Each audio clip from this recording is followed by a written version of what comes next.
ની પત્રકાર પરિષદમાં આપ સૌનું સ્વાગત છે।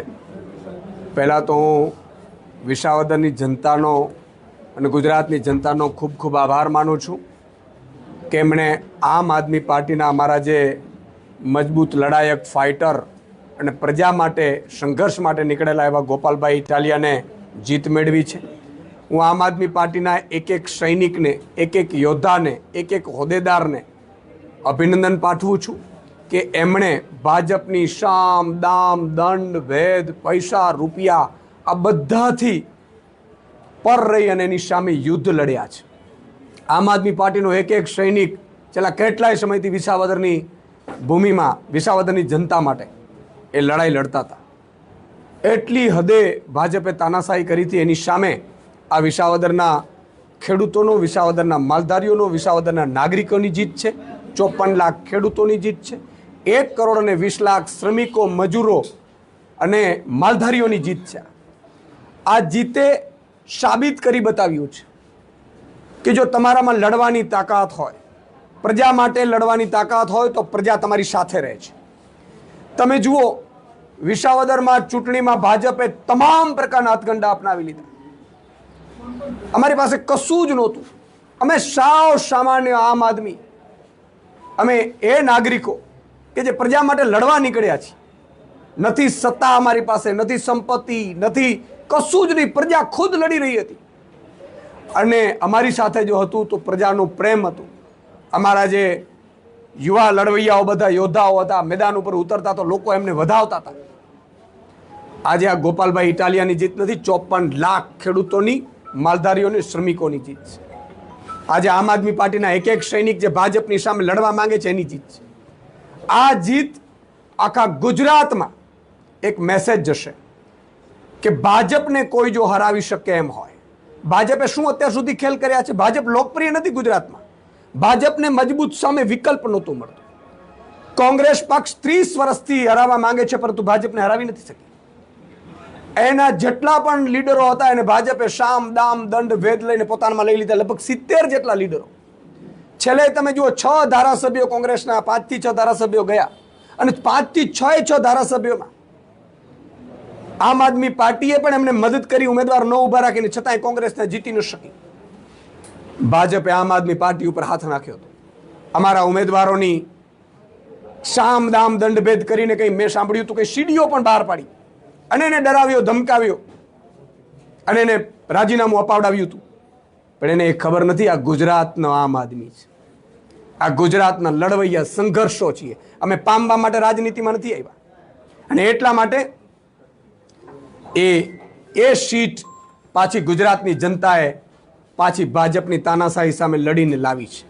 આ ગુજરાતની જનતા લાવી છે, આમ આદમી લાવ્યો છે। આ બેરોજગારો, ખેડૂતો, વંચિતો, શોષિતો જે અંદરથી ચાહી રહ્યા હતા કે કોક અમારા માટે સંઘર્ષની લડાઈમાં આવે, અને એટલા માટે ગુજરાતમાં એક મેસેજ ગયો છે। કોંગ્રેસે ઉમેદવાર પણ ઊભો રાખ્યો ભાજપના કહેવાથી, મેં સાંભળ્યું હતું। એની ડિપોઝિટ પણ રહી નથી, આપ જાણી શકો છો। અને એટલા માટે આ આખા ગુજરાતમાં મેસેજ ગયો છે। કોંગ્રેસના નીચેના કાર્યકર્તાઓ છે, બિચારા ખૂબ સારા છે, ખૂબ મહેનત કરે છે। 30 વર્ષથી એને એમ કે અમે ભાજપને હરાવી લેશું, હરાવી લેશું, હરાવી લેશું, પણ ઉપરના નેતાઓ ખબર નહીં શું ધંધાદારી બની ગયા છે કે સેટિંગબાજ થઈ ગયા છે કે ઠેકડા મારીને કા ભાજપમાં જાય, કા ભાજપ માટે કામ કરે, જેમ રાહુલ ગાંધીએ કીધું।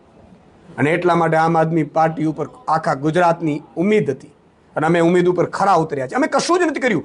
ચૂંટણી જનતા લડી છે ને ચૂંટણી જનતા જીતી છે। અમે બસ એના સંઘર્ષના સાથી બનીને ઊભા રહ્યા છીએ। ગોપાલ ઇટાલિયા હોય, અમારા તમામ લીડરો હોય, બસ લડવા માટે અમે આવ્યા છીએ। મને અફસોસ ત્યારે થયો તો 2022માં કેટલીક જગ્યાએ મજાક ઉડાડતા હતા ભાજપના લોકો કે તમે ખેડૂત કરો છો, તમે ગરીબો શ્રમિકોની વાત કરો છો, અમે આ રહ્યા ઉદ્યોગપતિથી સાથે ચાલીને પૈસાથી ખરીદી લઈએ છીએ। એને આજે લપડાક થઈ છે। રૂપિયાથી તમે ઉમેદવારો ખરીદી શકશો, પ્રજાને ખરીદી નથી શકાતી। આજે વિસાવદરની જનતાએ મેસેજ આપ્યો છે કે આ ગુજરાતમાં હવે આમ આદમીની જીત થશે અને આનાથી આખા ગુજરાતમાં પણ એ મેસેજ ગયો છે। એટલે કોંગ્રેસના અદના કાર્યકર્તાઓ છે જે ભાજપને હરાવવા માંગે છે, એમને મારી વિનંતી છે કે છોડો કોંગ્રેસ। તમારા લીડરો ઉપર વિશ્વાસ કરવાની જરૂર નથી। કાં તો એ ઠેકડા મારી જશે અને કાં તો એ તમારા સોદાઓ કરશે, પણ તમારે જો ભાજપને હરાવી હોય તો એક જ પાર્ટી ગુજરાતમાં છે, એ આમ આદમી પાર્ટી છે. અને આમ આદમી પાર્ટી લડાવી શકે છે, લડી શકે છે. અમે ગોળીઓ ખાવા પણ તૈયાર થઈએ પ્રજા માટે. અને એની આ જીત છે. જીતમાં હું તમામ અભિનંદન આપું છું. કોડીમાં ભાજપને પણ, અહીંયા આમ આદમીને અભિનંદન આપું છું. હાર્યા એને હતાશ થવાની જરૂર નથી. જે ચૂંટણીની હાર જીત ચાલતી રહેતી હોય છે. મેં કાર્યકર્તાઓને પણ કહું છું, કોઈ ઉન્માદમાં એવો કોઈ મેસેજ નહીં નાખે કે જેથી કરીને કોઈની લાગણીને ઠેસ પહોંચે. ચૂંટણીઓ છે, ચૂંટણીઓ ખેલદીડીથી લડાતી હોવી જોઈએ. ચૂંટણીઓ ખેલદીડીથી આપણે પ્રજાની સેવા કરવામાં આવે છે. અમને જીત મળી છે, અમારી જવાબદારી પ્રજાએ વધારી છે. પાછા 5 પાંડવો થયા છે. એ 5 પાંડવોને વિધાનસભામાં એને પ્રજાનો અવાજ બનવું પડશે. અને અમે ખાતરી આપી છે, ગોપાલભાઈ ઇટાલિયા અને 5 પાંડવો વિધાનસભામાં ફરીથી ગુંજવશે વિધાનસભા. એટલે મારી એક વિનંતી એ છે, મેં ઘણા બધા ભાજપના જે નેતાઓ છે એમની પણ જોઈ છે. મેં એ પણ આ નવી ભાજપથી કંટાળી ગયા છે કે શું તમે રૂપિયાથી ખરીદો છો? ડરાવો, ધમકાવો, દારૂ વેચવા, બૂથ કેપ્ચરિંગ કરવા, આ ભાજપ નહોતું. આ ભાજપમાં કબજો કરી લેલા કેટલાક નેતાઓએ પાર્ટીને હાઈજેક કરી છે. અને એટલે જ કેટલાક પૂર્વ મંત્રીઓએ પત્ર લખ્યા છે. એ બધા સૌને મારી વિનંતી છે, આવો આમ આદમી પાર્ટીમાં, આવો આમ આદમી પાર્ટી ક્યાંય સેટિંગ નહીં કરે. અમને તમને વિશ્વાસ આપીએ છીએ. અમે ગોળી ખાશું, અમે મરી જશું આ પ્રજા માટે, પણ પ્રજાને ક્યારે દ્રોહ નહીં કરીએ. જ્યારે દ્રોહ થયું તો અમે એવો ઉમેદવાર ઊભો રાખ્યો, પ્રજાને પૂછીને ઉમેદવાર ઊભો રાખ્યો, અને પ્રજાએ જીતાડ્યો છે. પ્રજાએ વિશ્વાસ મૂક્યો છે.